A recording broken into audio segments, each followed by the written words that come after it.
Greetings. Welcome to the Dr. J Vlog series. It's Friday, May 1st, 2026, and I'm offering some thoughts and reflections today on writing reference letters, especially for my current and former students, as well as for my colleagues. I've titled the little commentary, The Joy of Writing Reference Letters. And in case you're in the cynical camp, note that this is not meant to be sarcasm.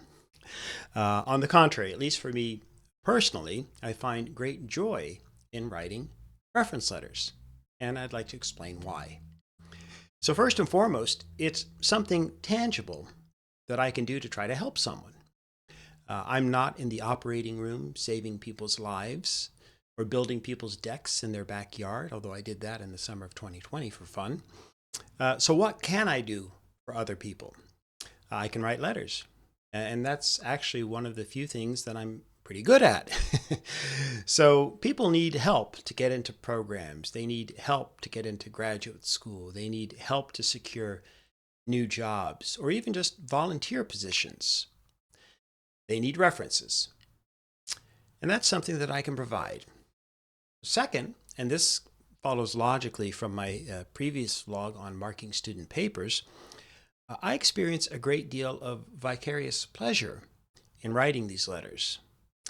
I like to anticipate that they'll be successful in the next stage of their life journey, whether getting into that program, securing a scholarship, maybe getting that first real job that launches them into their careers.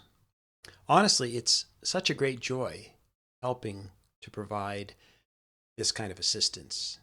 The metaphorical equivalence of planting the proverbial seeds and hopefully one day seeing the fruits and the blossoms that will eventually emerge.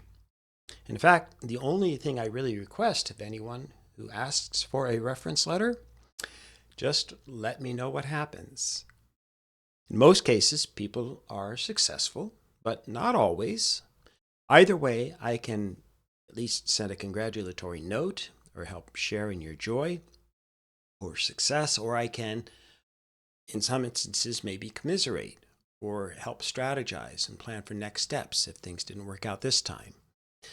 So finally, and I share this with anyone out there who might be watching or listening, because there's not a lot of real tangible evidence of what people like myself do for a living. Yeah, I write, I publish articles, books, that sort of thing. But how many people ever actually read my research? And even if they do, what impact does that really have on their lives? And again, I'm not trying to be humble or self-effacing in this regard. It's just how things are. But if I can help someone gain admission to a program or get their next job, well, that's quite concrete. That's real. It's one of the few areas in life that at least I, as a professor, can genuinely help someone and try to make a difference in their lives. So don't hesitate to ask me for a reference. It's the least I can do.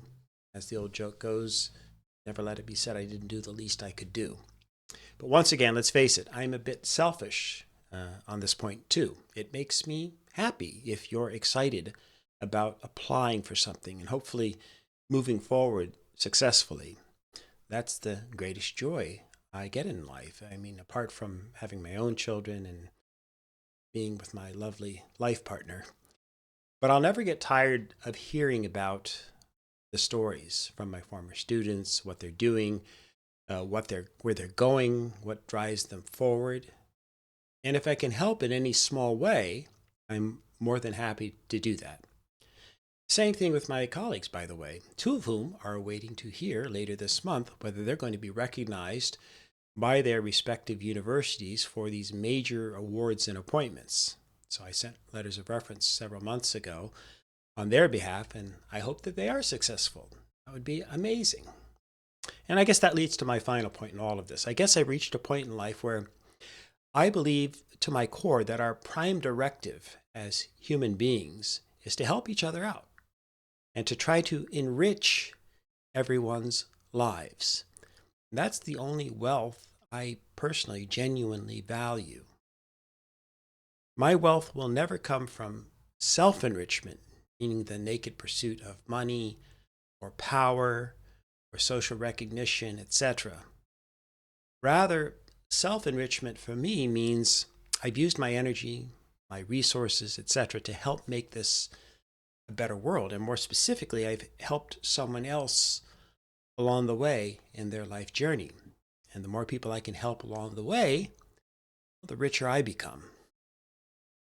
And if I'm no longer able to work and write effectively and help people out with reference letters or in other ways, I'll know it's time to step down. And that time will come inevitably, especially for someone like myself who has far fewer sunrises ahead of me compared to those I've already witnessed. But with every sunrise, even for an old guy like myself, it's a new day, a new opportunity, and the possibilities are still endless. So let's see what we can do today. And if you need a reference letter of some kind, then just hit me up. I'll do the best I can. In the meantime, as ever, may you and yours continue to create peace in your lives, nurture love in your hearts, and dole out hugs in abundance. Until next time, peace.